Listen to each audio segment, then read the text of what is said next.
Tailing.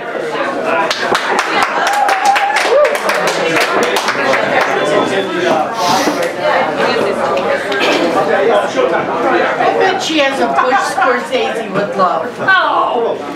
I don't mean that in a good way either. I mean, like an old, out-of-style bush that only old men and DiCaprios would want to bring back.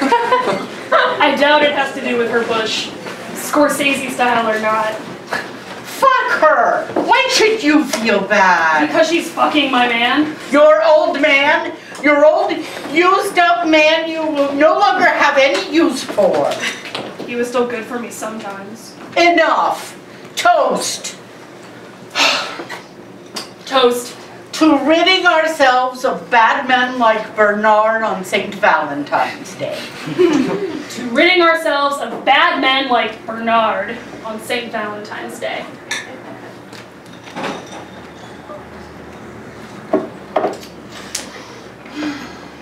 You know, they write all this stuff about what women want. By men. For men. By women. For women too. And they all fail to mention the one thing they don't want to mention. Oh, which is? Dick issues. What? Women hate dick issues. I hate dick issues. And give me a we here so I don't feel alone. Everything will be going along perfectly fine. Perfectly fine. And then he has to bring a dick issue.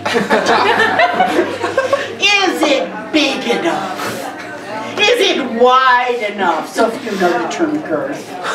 Is it the longest? Is it the strongest? Is it the fill in the blankiest? And he wants an answer.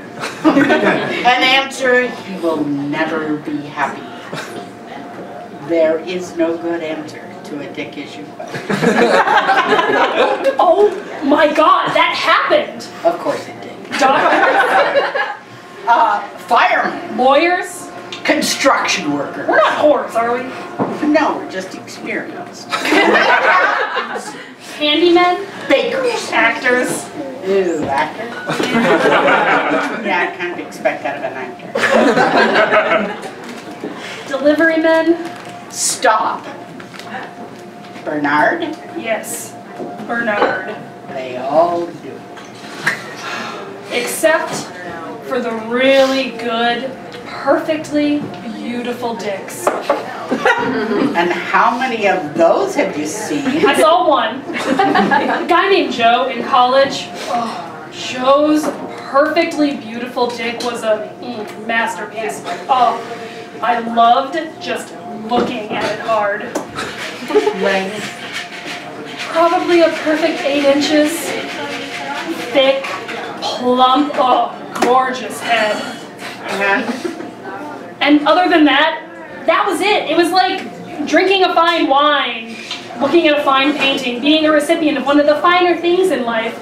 I did love looking at it more than Sex. fuller, I guess, but not better. It's not about the dick. It's not about the dick. And you know, that's what they'll never get. And yet, it's the funny thing, that's the one thing they keep trying to measure.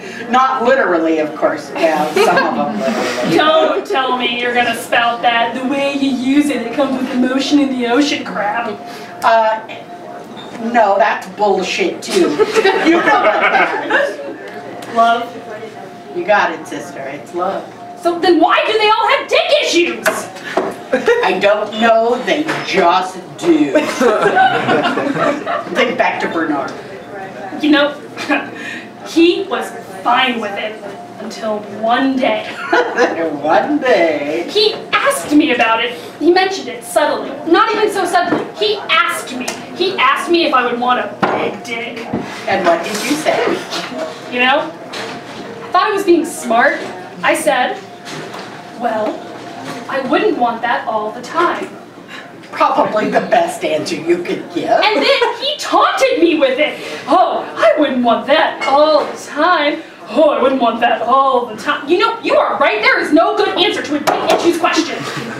So we shouldn't give them one. Well, what am I supposed to say? You can't just sit there and go, Oh, you're the perfect size. I saw a comedian once go on and on and on about that in a Goldilocks fashion. It did not end well. You need to turn the tables on. Just be direct. Say, do you have dick issues? No. And then follow it up with a firm, because I can't deal with a guy with dick. You're kidding. No, we've got to stop this trend some way. Yeah, so when they stop asking dick issue questions, we'll be able to stop giving them an answer they won't be happy with. And then we'll all be happy. That is just way too honest. I'm going to do it. Before I get serious with another person, I'm going to make sure he doesn't have dick issues. Sounds good. Do you want dick issues? Oh, no, but Do you want dick issues? No. Then don't fuck with dick. Period. And if all else fails, whack one of these in their face. That'll delay a dick issue. Happy Valentine's Day. I love you. Aww. Dee, I love you too.